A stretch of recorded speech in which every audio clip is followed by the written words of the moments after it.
Buen día a todos, vamos a continuar con el diplomado de monitoreo ambiental y antes de empezar me gustaría repasar de forma rápida lo que hemos visto en la sesión pasada, que fue básicamente una sesión introductoria.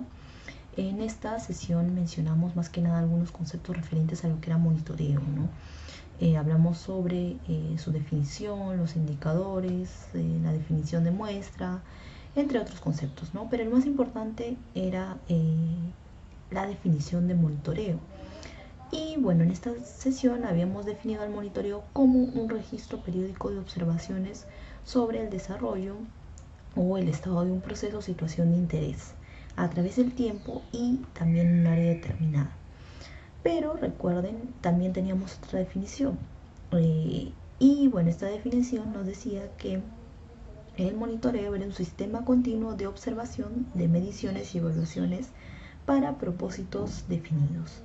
Esta última definición, si no recuerdan, habíamos dicho que era importante porque nos hablaba de propósitos definidos, ¿no? Y si no recuerdan, vayan a la sesión introductoria, que fue una sesión corta. Y bueno, nosotros mencionamos de que la parte importante de esta definición era que nos hablaba ya de propósitos definidos, ¿no? Y es precisamente de lo que vamos a hablar en esta sesión, en la sesión del día de hoy. Vamos a hablar de cuáles son estos propósitos o también objetivos del monitoreo. Bueno, antes de mencionar los objetivos, es necesario también indicar que definir o la definición del objetivo de los objetivos del monitoreo en la elaboración de un programa de un monitoreo ambiental es fundamental. ¿Por qué? Porque estos van a incidir de forma sensible en la selección de los parámetros a medir y también en los instrumentos que vamos a utilizar. Entonces es importante definir cuál es el objetivo de mi monitoreo. ¿Cuáles son esos objetivos o qué propósitos son los que sigue un monitoreo? Eso lo vamos a desarrollar a continuación y vamos a empezar con uno de los propósitos dentro de lo que es, uno de los propósitos del monitoreo. ¿Cuál es uno de los propósitos del monitoreo? Obviamente evaluar la puesta en práctica de alguna estrategia, alguna política, proyectos y acciones, ¿no? El objetivo de un monitoreo es descubrir o dar respuesta a preguntas como las que se tienen en la diapositiva, ¿no? Por ejemplo, ¿está avanzando bien la puesta en práctica? ¿Estamos trabajando de acuerdo con el calendario? ¿Llevamos a cabo las acciones que hemos planificado? Si no, ¿por qué? Por ejemplo, acá los que les he puesto es un ciclo PHBA. Si o no saben qué es un ciclo PHBA, el ciclo PHBA, que lo tienen abajo, es también conocido como el ciclo Deming o ciclo de mejora continua. Y bueno, este ciclo nos ayuda a gestionar un sistema de gestión. Pero este ciclo tiene básicamente 4 etapas. Y estas etapas están definidas como están. La primera etapa corresponde a la etapa actuar. La primera etapa corresponde a la etapa de la planificación. La segunda etapa corresponde a la etapa de hacer lo que hemos planificado, ¿no? Por ejemplo, nosotros diseñamos nuestro sistema de gestión integrado, ¿no? Imagínense un sistema de gestión ambiental, por ejemplo. Luego nosotros implementamos ese sistema de gestión y luego está la etapa de verificar, ¿no? En la etapa de verificar, si ustedes pueden observar, si tienen buena vista o cuando tengan el slide, de seguro van a poder observar mejor que en la etapa de verificar nosotros vemos que hay una pregunta, ¿no? Esta pregunta es la que dice acá, bueno, lo voy a leer. Las cosas se desarrollaron según lo planificado. ¿Qué sucede? En esta etapa de verificar de la gestión de un sistema, nosotros, como dice la etapa, ¿no? Verificamos si se ha desarrollado el sistema integrado o cualquier tipo de sistema que nosotros hayamos implementado de la forma en la que nosotros hemos planificado, si se han cumplido con los objetivos, ¿no? Y finalmente en la etapa actual nosotros verificamos propuestas de mejora, implementamos propuestas de mejora, ¿no? Si algo no ha salido bien, ¿qué podemos hacer? Entonces, esta de verificar, ¿por qué la estoy mencionando? Porque tiene mucho que ver con este objetivo del monitoreo, ¿no? Un sistema de gestión también a un sistema de gestión también se le hace un seguimiento, también se le hace un monitoreo, porque nosotros vamos a verificar si nosotros hemos cumplido con los objetivos de ese sistema, ¿no? De la misma forma, una política, un proyecto también se monitorea, ¿no? Para evaluar si se han dado los cambios de la forma en la que en un inicio hemos planificado, no sé si han cumplido los objetivos, ¿no? Para eso se evalúan, se elaboran indicadores. Esos indicadores van a ser como una herramienta para definir si se ha cumplido con el objetivo, ¿no? Están de repente en porcentajes, ¿no? Por ejemplo, el porcentaje de capacitaciones que yo he desarrollado, ¿no? Dentro de mi sistema, o de repente, no sé, el porcentaje de trabajadores nuevos que están capacitados. Ese, por ejemplo, vendría a ser un indicador dentro de mi sistema, ¿no? Entonces, esto también no solo tiene que ver con, por ejemplo, evaluar la calidad ambiental o evaluar la calidad del aire de una localidad, ¿no? Tiene que ver también con otro tipo de procesos, con la evaluación de proyectos, acciones, políticas, como está ahí, ¿no? Entonces, ese es uno de los objetivos, ¿no? Evaluar la puesta en práctica de nuestros proyectos en nuestras acciones. Otro de los objetivos del monitoreo es revisar las predicciones realizadas. Dentro de los estudios de impacto ambiental, si ustedes los han visto, los han revisado, se tiene que desarrollar, recuerden, un plan de manejo ambiental. Este plan de manejo ambiental se desarrolla ante probables impactos del proyecto. Obviamente el proyecto va a generar ciertos impactos y esos impactos tienen que gestionarse o regularse, ¿no? Sin embargo, para definir qué acciones deben realizar estas empresas para contrarrestar sus impactos, primero nosotros tenemos que definir cuál es la magnitud del impacto. Es por eso que el monitoreo nos apoya mediante el registro de datos a desarrollar predicciones más confiables, como acá dice, ¿no? Y que se van a acercar al, por así decirlo, impacto real del proyecto. Nos permite realizar predicciones más, como acá dice, más confiables, más precisas, ¿no? Entonces, ese es uno de los objetivos del monitoreo, ¿no? Ahora, ¿por qué he puesto ese gráfico de donde está, bueno, hay flechas y está CO2 y la temperatura media de la superficie? Porque voy a explicar que también hay otro tipo de predicciones que podemos realizar mediante el monitoreo o registro continuo de datos, ¿no? Por ejemplo, acá tenemos las figuras que están dentro de la diapositiva. ¿Qué tenemos acá, no? A partir por ejemplo, del registro de datos de la concentración de dióxido de carbono, puedo determinar o puedo predecir si es que la temperatura media de la superficie terrestre va a ser mayor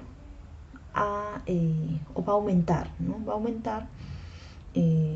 Ojo, esta es una predicción simple, ¿no? Es obvio que el clima o la temperatura de alguna región va a depender de distintos factores climáticos. Sin embargo, yo puedo definir lo siguiente, ¿no? Que una mayor concentración de dióxido de carbono me va o se puede traducir en un aumento de la temperatura media de la superficie terrestre, ¿no? Yo puedo realizar predicciones a partir, por ejemplo, de registrar periódicamente en un determinado lugar la concentración de dióxido de carbono, ¿no? Si la concentración de dióxido de carbono está aumentando, yo puedo concluir que la temperatura media de la superficie terrestre va a aumentar, ¿no? Entonces, eso es también una forma de realizar una predicción, ¿no? Que me va a permitir también desarrollar de repente diferentes acciones o tomar medidas en el futuro, ¿no? Por ejemplo. Ahora, voy a explicarles un poco más, de forma más detallada, por qué existe esta relación, porque también se proviene de un registro, o sea, la relación o la conclusión que se saca de que la concentración de dióxido de carbono y la temperatura media de la superficie terrestre tienen una relación directamente proporcional, también se ha desarrollado mediante estudios que también implican este registro de datos, ¿no? Y para eso voy a explicar esta imagen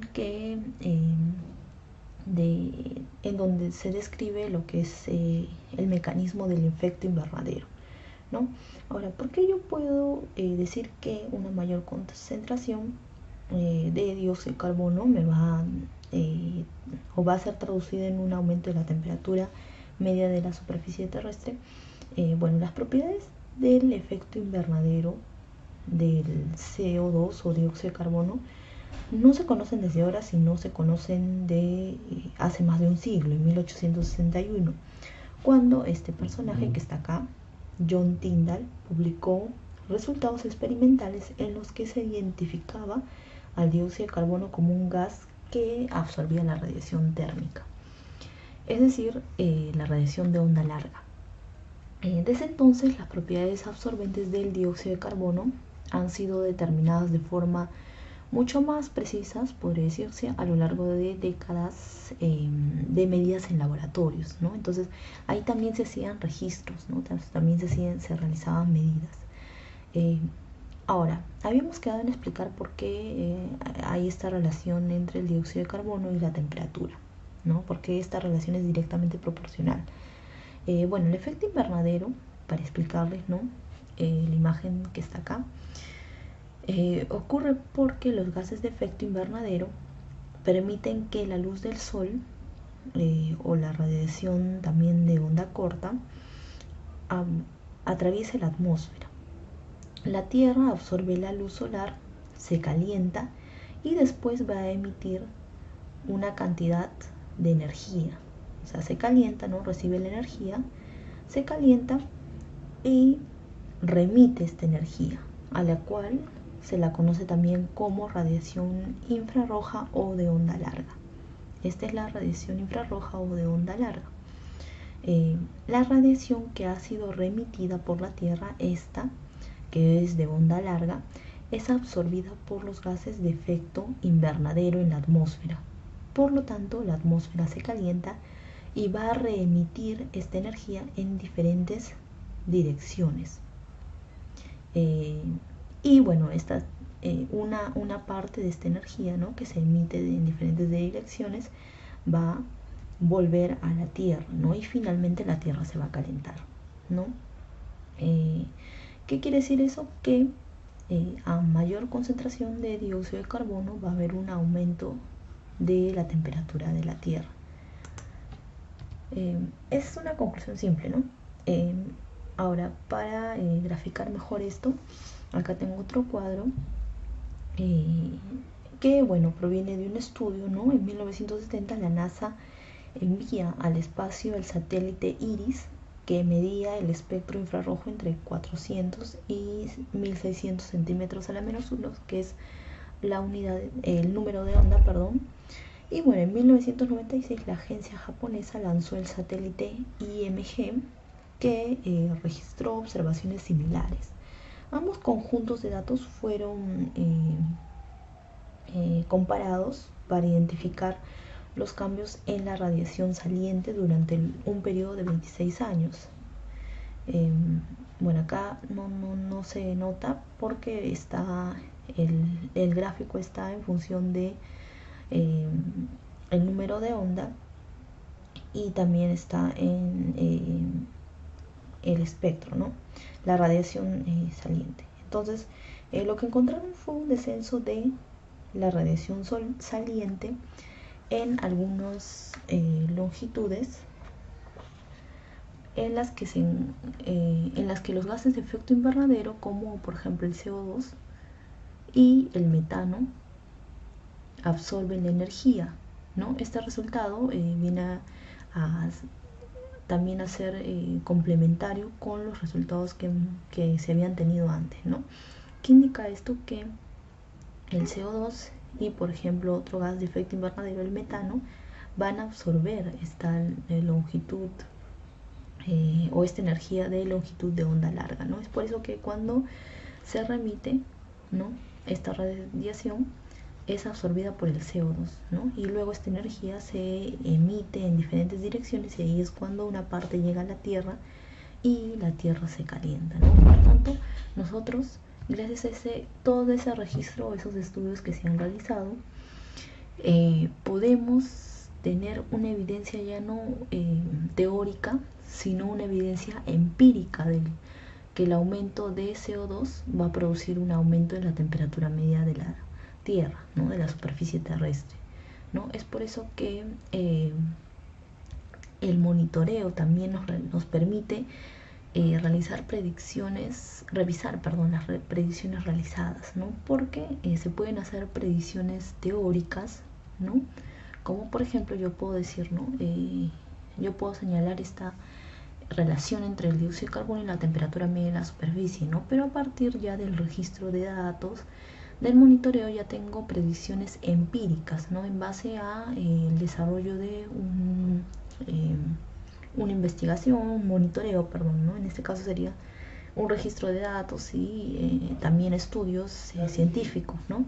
Pero es más que todo para explicarles que el monitoreo nos permite también revisar las predicciones que se han realizado de forma empírica, ¿no?, con esos datos, con ese registro de datos. Bueno, otro de los objetivos también es modificar, por ejemplo, las actividades por aparición de efectos no predichos. ¿Qué nos dice el slide? Nos dice que el objetivo es advertir a las agencias involucradas y o al grupo tomador de decisiones de impactos adversos no anticipados en los estudios de los EIAs o de cambios bruscos en las tendencias de los impactos previamente evaluados. Para explicarles, por ejemplo, yo estoy poniendo un canal, ¿no? A veces se construyen los canales para cierta capacidad de acuerdo al caudal, ¿no? Pero ¿qué sucede? Que a veces el caudal sucede, por ejemplo, no sé, lluvias torrenciales, cualquier fenómeno natural, y este caudal aumenta, ¿no? O sea, la cantidad de litros por unidad de tiempo, ¿no?, va a aumentar. Entonces, el caudal va a aumentar y esta estructura puede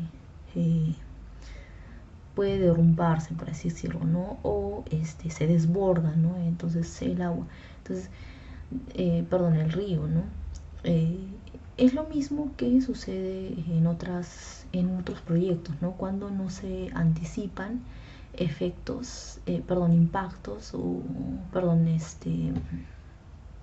no se anticipan, claro, impactos que no se han evaluado antes, ¿no? Entonces el monitoreo nos ayuda también a modificar esas actividades por esta aparición de efectos que no se predicen en un primer momento, para verificar cumplimientos de compromisos también, porque nos va a ayudar o nos va a proporcionar la información para determinar la localización, el nivel, el tiempo en el que se van a presentar los impactos de un proyecto.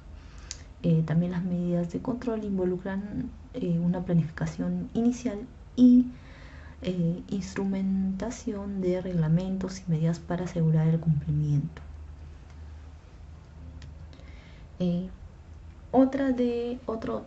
los objetivos del monitoreo viene a ser la determinación de la efectividad de las medidas de mitigación. ¿Qué nos dice el slide? Nos dice que el monitoreo va a proporcionar la información que va a ser útil para evaluar la efectividad de las medidas de mitigación instrumentadas y para verificar los impactos predichos. Por lo tanto, validar, modificar y o ajustar las técnicas de predicción utilizadas. Ahora, ¿qué son las medidas de mitigación que estamos colocando acá, ¿no? Las medidas de mitigación vienen a ser las acciones propuestas con el fin de disminuir la magnitud o la importancia de los impactos ambientales adversos. Por ejemplo, para darles un ejemplo, algunas medidas de mitigación son la disminución del área de intervención, barreras vegetales también son una forma de mitigación, los desvíos, por ejemplo, ¿no? El control, el mantenimiento de equipos y maquinarias también es una forma de mitigar el impacto, ¿no? Ahora, acá he puesto un ejemplo de medida de mitigación. Por ejemplo, ante presencia de sustancias ajenas a la normal composición de la atmósfera, una medida de mitigación es plantar árboles como cortinas forestales, ¿no? Por ejemplo, en este proyecto, ¿no? Que se está plantando árboles. Esa es una medida de mitigación. Entonces, el monitoreo nos ayuda a determinar la efectividad de estas medidas. Bueno, también nos ayuda a determinar las compensaciones del proyecto, o sea, proporcionar información confiable sobre los problemas reales creados para la implementación del proyecto frente a situaciones ajenas al mismo, pero que pudieran aparecer, ¿no? Los impactos ambientales identificados en los estudios ambientales de proyectos, obras o también actividades que van a conllevar una pérdida, por ejemplo, de la biodiversidad en áreas de intervención y que además no pueden ser evitadas, corregidas o mitigadas porque, por ejemplo, ¿no? Hay medidas para hacer frente a este impacto, ¿no? Una son las medidas de mitigación, ¿no? Evitar o minimizar el impacto. Otra es la medida de reparación y finalmente la medida de compensación, que está al último, ¿no? Se priorizan estas medidas, ¿no? La prioridad va desde acá hasta allá, hasta la compensación, ¿no? La compensación ya es la última forma de hacer frente a un impacto. Entonces, para este caso, ¿no? Para el caso de que estos proyectos conlleven la pérdida de la biodiversidad en las áreas de intervención, se tienen que o el impacto tiene que ser resarcido a través de medidas de compensación. Ahora, las medidas de compensación van a garantizar la conservación o restauración ecológica de un área, pero para determinar qué medida de mitigación es la más ideal, ¿no? Se tiene que verificar tres aspectos fundamentales. Uno, cuánto voy a compensar en términos de área. Dos, dónde voy a realizar la compensación. Y tres, cómo voy a compensar y qué tipo de acción voy a desarrollar. Pero para eso, para conocer eso, yo necesito conocer la magnitud del impacto, ¿no? Y por eso yo necesito también desarrollar los monitoreos para que me proporcione esa información sobre el problema real creado, ¿no? Para elaborar este proyecto de compensación, ¿no? Entonces, eso sería todos los objetivos de forma resumida. En realidad, el monitoreo puede tener distintos objetivos, pero también estos objetivos, recuerden que son importantes definirlos porque van a incidir en la selección de parámetros, en los instrumentos que yo voy a utilizar, ¿no? Entonces, nos quedamos acá y en la siguiente sesión ya vamos a ver un poco más de cada módulo dentro de lo que es ya el monitoreo ambiental, ¿no? Porque ahora hemos visto el monitoreo, pero de forma general, no este monitoreo ambiental en sí, aunque también lo hemos orientado a eso. Pero recuerden que el monitoreo no solo es para, tiene como fin de repente determinar la calidad del aire o calidad, no sé, de algún aspecto ambiental, ¿no? Sino también de monitorear o verificar el cumplimiento de proyectos, políticas, entre otros, ¿no? Se utiliza para todo tipo de sectores.